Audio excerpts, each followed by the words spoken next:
What's going on YouTube? Welcome back to LTH. My name is Abe and I'm your host of this series on how to set up a Homelab. In this video we are going to install NextCloud onto TrueNas. Now this is a standalone video if that's what you are here for. But if you want to follow this series or you have been following this series, here is what we've covered so far on our playlist. So you can always find that down below on our channel or just watch this video if you're here specifically for NextCloud on TrueNas. Also, if you're new or you forgot, we have a website with step-by-step instructions as well as copyable commands and pictures so you can go along at your own pace if I ever go too fast at any point in the video or it's just a little bit confusing and you need to read up for a little bit more clarification.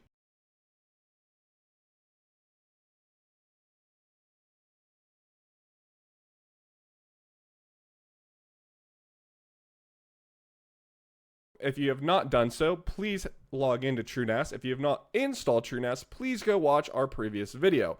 Now, once you're logged in, what we need to do is go to the Apps tab, click Check for Available Apps, and then it is a built-in app. So we can just type NextCloud, and in here we have it. You can read about an app if you're unfamiliar with it or want to see any of the available resources about it.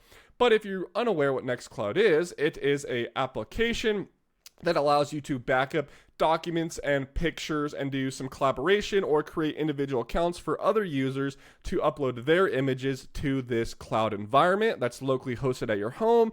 And there are phone applications that go along with this. So if you're away from your home in combination with Tailscale, you can have a virtual backup or like a home mini cloud, which also increases your privacy.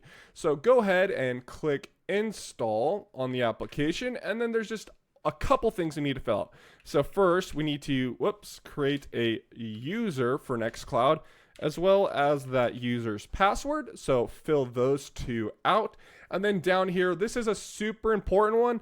It won't configure right. I know there's not a mandatory asterisk next to this, but you need to put the IP address of your TrueNas machine, just like that. It'll create a container in Docker and give it its own unique port number, but this will not configure correctly without that IP address in there. And then all these databases and dependencies need a password as well. So go ahead and set those, fat finger in here. Go ahead and set those two passwords right there. And then lastly, or most importantly, really here at the bottom, you can skip through all that stuff, is how much RAM do you want to allow and how many CPU cores do you want this container to have. And after that, click install, pause this video, wait for your install to complete, and then come back to the video. All right, so that took a couple minutes and you will have been prompted or pushed to the screen, I should say.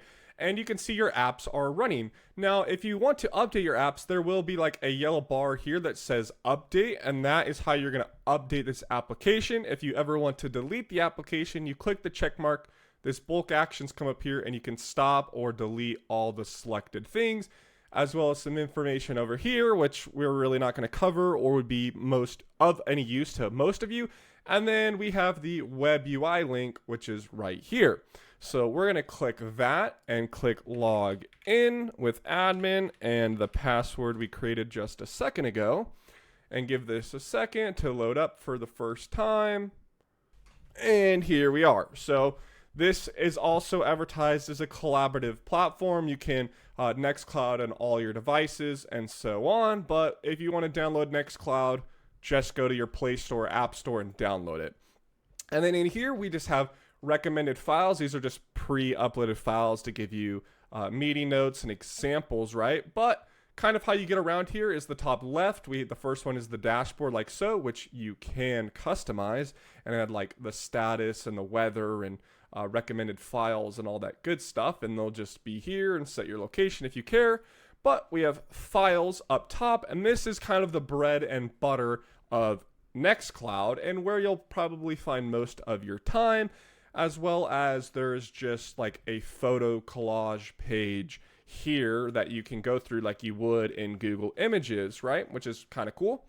As well as like it will separate out videos and you can create albums, or it separates albums here, and then you can manage files here as well. So If you want to create like a file for a specific user, let's say, you would click new, upload folders or files, or create a new folder. So we could do like this, test folder, and click create, and then it will populate here. And then you can open it up and click new files and upload files. So I'm going to just show you something here real quick. I'm going to click all of these, click open, and we're going to see that they are essentially going to upload all those files. And it was pretty quick, but there was that status bar up top, so you'll know if it is still uploading. You would have seen that status bar, but then all your pictures are in here, and you can click on them and scroll through them, and this just gives you a remote backup of your pictures. As well as if you want to add people or share a link to these pictures with other people, you can. Once again, they are going to have to be on your local network, or you're going to have a VPN connected to their phone, or this is going to have to be publicly accessible. But you can add people, but if they're local to your network, you can do that here.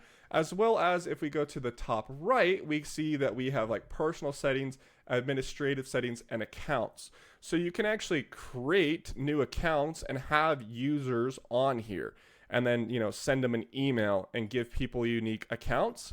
And then once they have an account, you can control the user's access. So others with access, this would be here, and there would be other accounts, and you could give them access. So like, let's say we created this folder and I only want certain people to have access to it.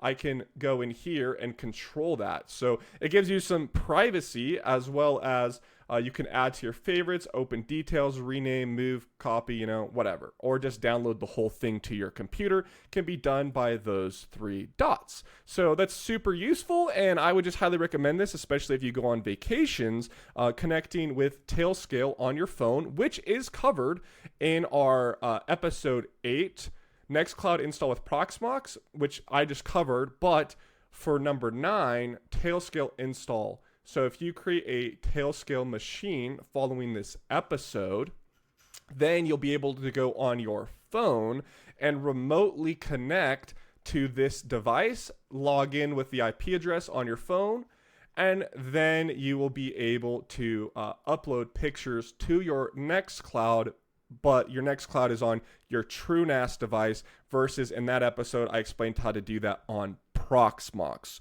So what's nice about doing this on TrueNas is you got redundancy by setting up a pool of dual drives, where in Proxmox it was on a single SSD on a individual virtual machine. So they're just set up a little bit differently, but this is a feature that I think is really good to have with the TrueNas NextCloud combo, to be able to run ZFS, mirrors, and raids very easily.